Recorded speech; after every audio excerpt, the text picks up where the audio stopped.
Hello, all. I just figured I'd do another update because I'm trying to be more consistent with the channel and just as thoughts come or as things happen, I want to continue to update because this is all still part of the healing process. Let me see, July, August, September, October, November, December, January, February. So we're going into 8 months post discard. And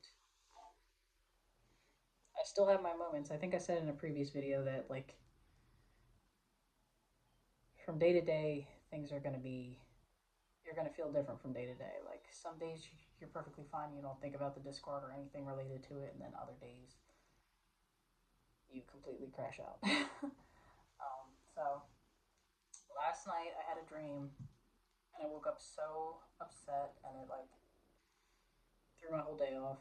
Um, because it's not even really the Discard at this point or my ex; it's his daughter. Like I am grieving his daughter so much. Last night I had a dream that I got to speak with her and tell her that she still loved and cared about, and basically got to say all the things that I wanted to say and how much I missed her and stuff like that. So, and I know I've said this before, but like my dreams are extremely vivid, and they're not. Well, sometimes they're ridiculous and don't make any sense, but a lot of time it's just my desires and my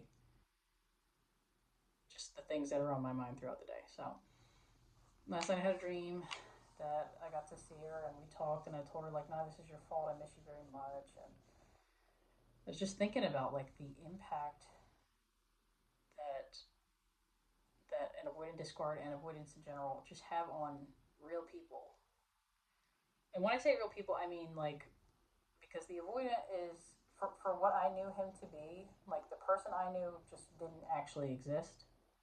Like the real him showed up in the discard and post discard. So like the person I knew and fell in love with just was never a real thing. Like it was all an act.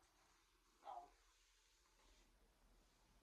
they're never a genuine person like until they discard you, and all the bad stuff is who they actually are.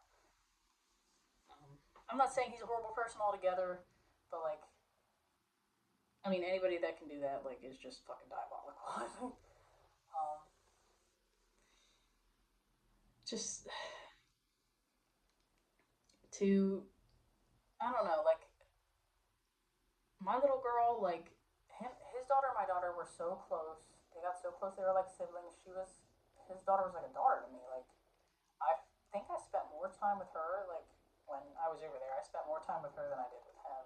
Honestly, and we would go for drives. We would go do girl stuff together. We'd listen to Taylor Swift. She would tell me things that she couldn't tell her dad. Um, she also didn't really have a super close relationship with her mother either, and so it just I just took her right into my heart, and she just became like my own. And there's a letter that she wrote to me that I still have on my fridge, um, about how much she loves me and how glad she is that I'm in her life, and it's like one of my most prized possessions.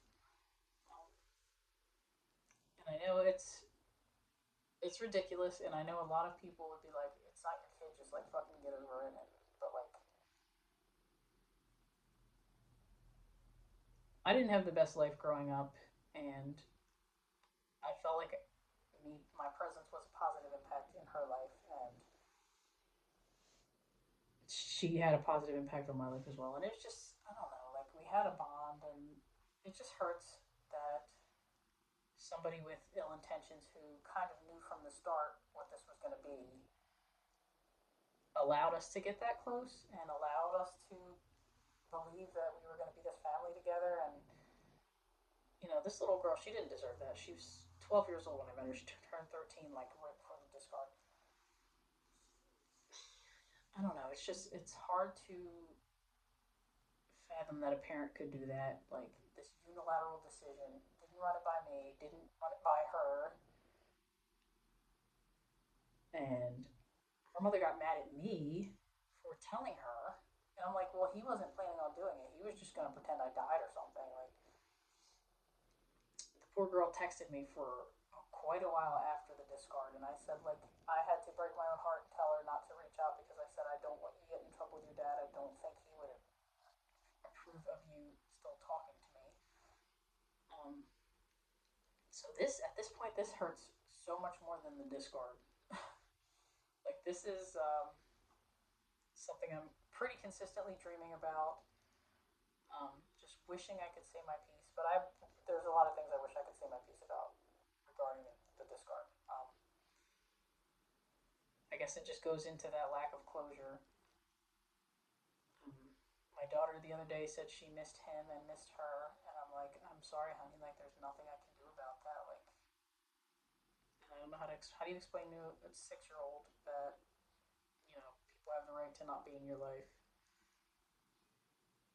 as they so please, just without regard, because it shouldn't be that way. Like, and that's why it's called a discard and not a breakup, because they just throw you away like trash. Um, so yeah, just my heart breaks pretty much on a daily basis. I don't go a day without thinking about her and all the little girl stuff we used to do together. And it's part of the grief process. And the more I think about her, the angrier I get with him because I'm like, how could you do that to not just me, but like especially your child? Like, how did you think this was gonna go? And she was like I said, she was devastated. Her mother was upset with me for telling her. She cried all night. Um, and it just isn't right that somebody is allowed to just move on with their life and after they've caused so much destruction. And I'm not the only one. Like I think I said in a previous video as well. He discarded the person before me as well, who also had a child, and that child ended up needing counseling because of this. So like when we are talking about avoidant, this is like fucking top tier avoidant. Um, yeah, I can't fucking wrap my head around it some days. Um, doing the best I can, just missing the fuck out of that little girl, and I don't know, like it's one of those weird things where I hope one day I can reconnect with her. I don't even care if that sounds weird. Like I know my intentions are good. Like she was like a daughter to me, and like my heart just we had such like a bond. I don't know. Like it just breaks my heart, and I don't know if he just pushes away the damage he's done, if he thinks about all the pain he's caused, or if he just can't let his mind go there because it would prove to him that he is a flawed person, which is what Boyden is very afraid of, is you seeing how defective they are. I don't know. And like I said in my previous video, this is a very traumatic experience. This alters your brain chemistry. Like this is something I've carried into my current relationship. Um, bless my boyfriend's heart. He is patient with me.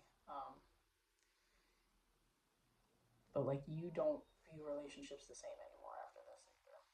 Um, my current boyfriend doesn't have any children, so I don't have to worry about like that. But I do have to worry if I'm discarded, which I don't think my current boyfriend would give me avoidant vibes at all. He's very committed. But like I felt like I betrayed my own child because like it was such a the way he was presenting it, it was such a sure thing. It was we're gonna get married. This wasn't even me saying it. It was him. When we get married, when we do this, when we do that. Up until the discard, like he discarded me mid conversation about marriage, surrounded by a group of my friends on the 4th of July, and I think that's what set him off. So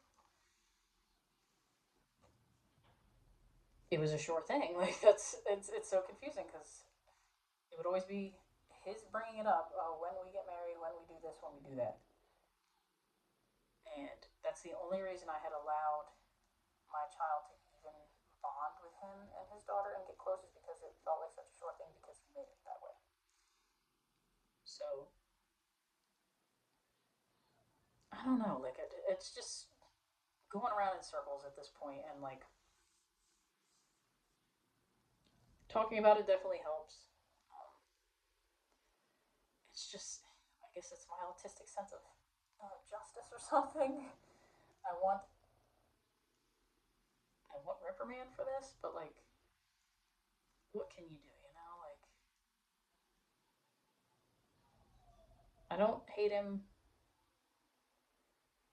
I don't like him for what he's done. Like the year of my life he wasted and broke my heart in half and stuff. But like it's just the children.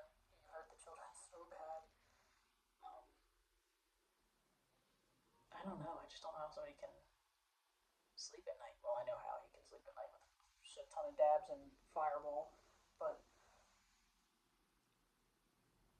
I don't know. I just can't fathom it. A normal non-avoidant person can't fathom it, I guess. So yeah, I just wanted to come on and just update about how it varies from day to day and how each day can look different. Some days you won't think about it at all. Other days it's all consuming, or some aspect of it is all consuming. Like right now, I'm missing the fuck out of his daughter and just wish I could say my goodbyes to her. Yeah. All right. Thanks for listening. Sorry, it was a rant, but just wanted to get it out there.